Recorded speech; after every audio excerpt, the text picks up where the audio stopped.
when I was in school, dancing was fun, but it was frowned upon in the classroom. Now city schools are taking dance to another level by using it to teach students social skills and help build self-esteem.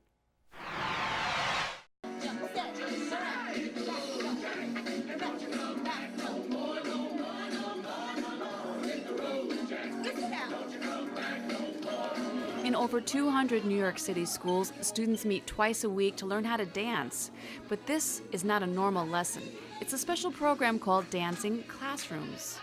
They start as boys and girls, and they really turn into young ladies and gentlemen. Dancing Classrooms' mission is to create an atmosphere that allows students to step out and shine by building self-esteem and social skills. The life of a dancer is short, and in 1992, they gave a farewell performance. After retirement, Pierre Dulaine volunteered to teach a dance class at a high school in Manhattan. He remembered what it was like as a teenager learning to dance with young girls. The way he describes it was that he had a chipped tooth, he was very, very shy, very withdrawn, and dance opened up so many doors for him. So he had this idea, I'd like to show children what I experienced as a child. He went to one school in Chinatown, knocked on the door, told them what he'd like to do. They looked at him like he had 3 heads. What you're seeing is a culminating event, a final performance for students to showcase skills that they've learned. The biggest challenge when you first get in the first class is the cootie factor, what I like to call the cootie factor. Ew, I don't want to touch a boy or a girl. But they get over that very quickly.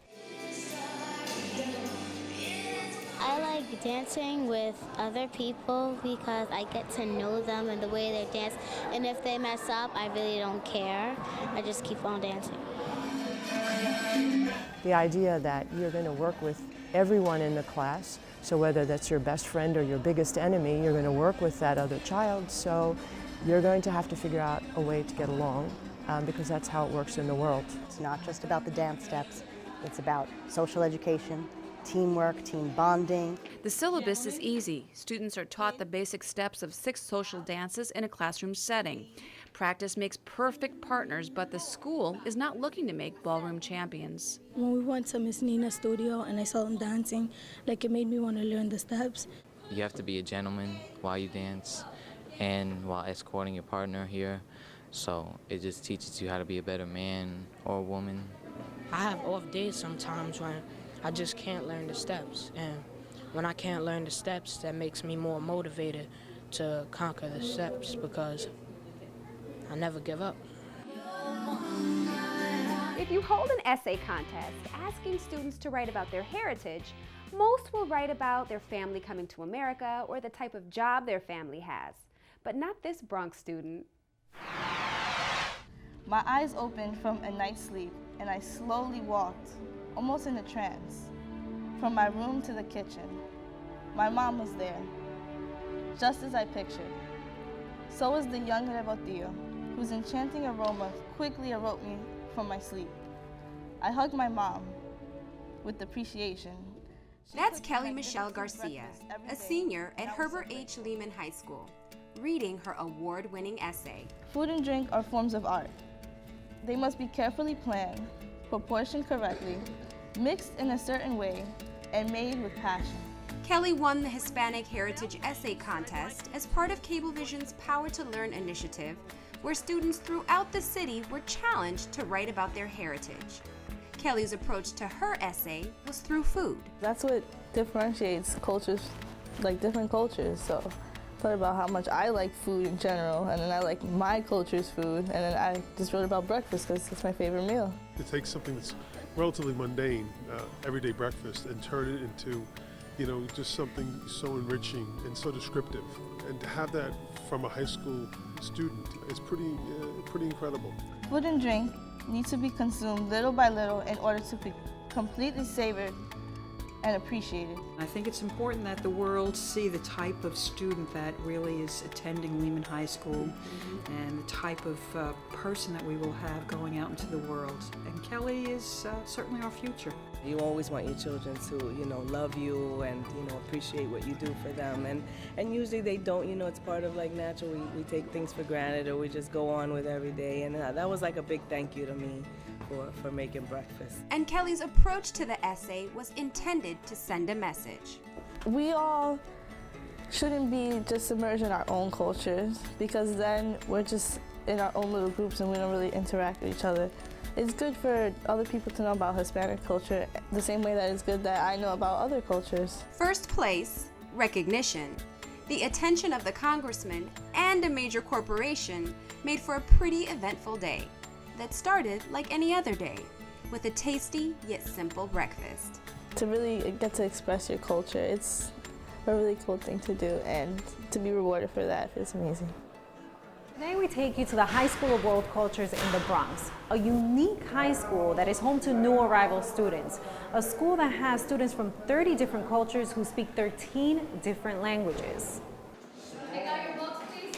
You might remember this school from a story we brought you a couple of months ago.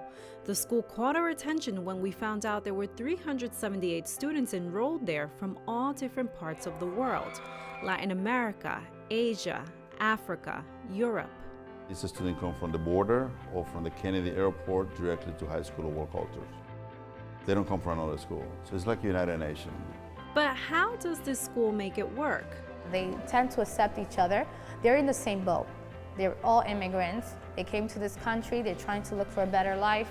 They're trying to get their education. They look more at the similarities than the differences that they have. As an immigrant, arriving to a new country can be a difficult journey. There are several challenges that one may encounter. For the students we spoke to, language seemed to be the first barrier. When I first saw people talking English, I was like, they were like, I was like shocked, because I thought I knew English in Dominican Republic, because I was in an English school, and I was shocked because they were talking so fast.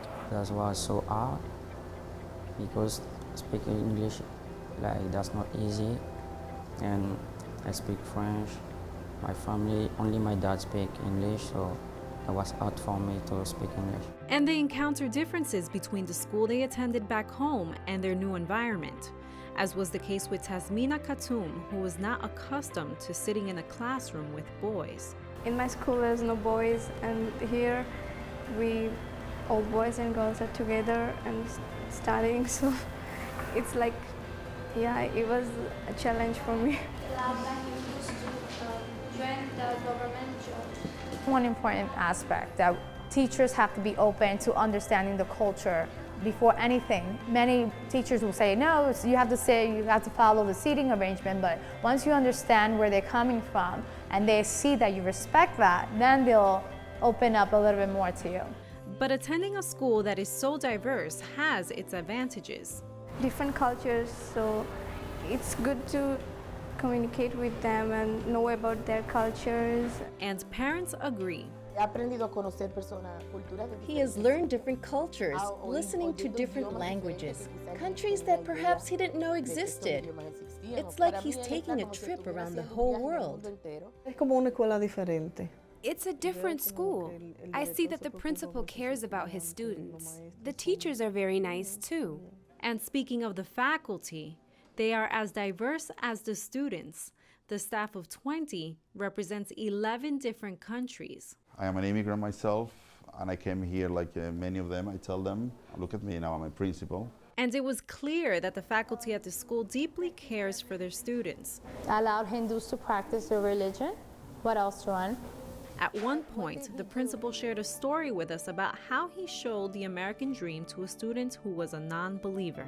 I took him to the next school in the same building, which was a principal from Congo.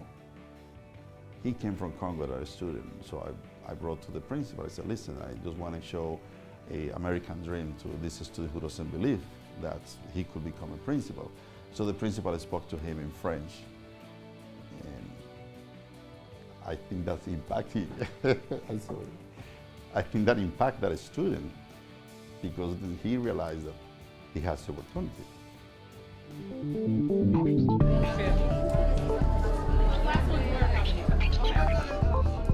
It's that time of the year where summer vacation is over and school is back in session. And for parents, it's not just about getting their children ready with school supplies. It's also about getting them up to date with their vaccines.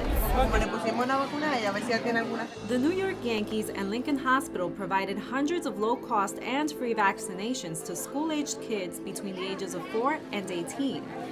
It is important so that they don't develop the disease. This is prevention, so they can get protected.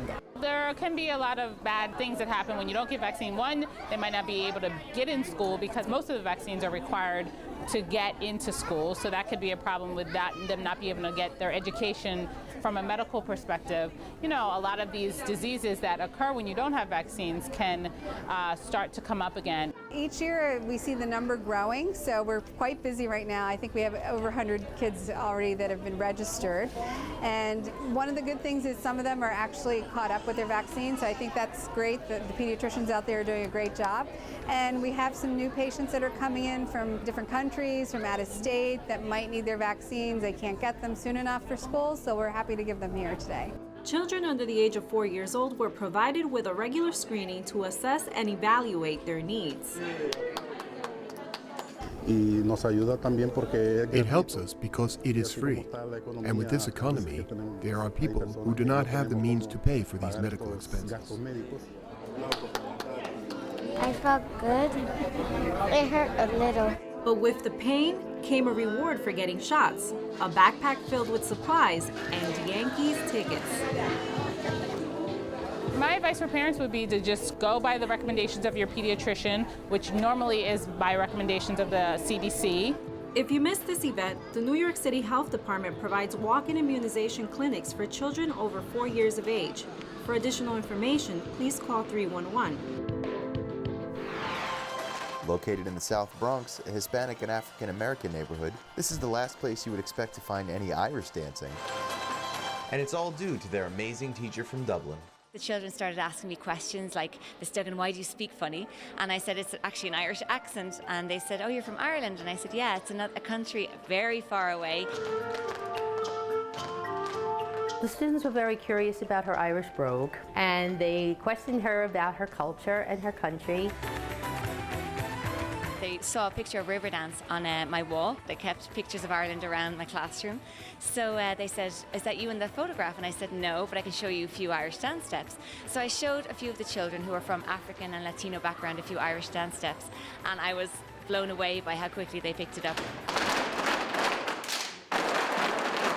They did more than pick it up. The kids' passion led to dance lessons twice a week after school. And with the blessing of the principal, Caroline got permission to start an after-school program. The Celtic Dreams were on their way. The group jigs not only to Irish music, but to African rhythms, salsa, and even hip-hop.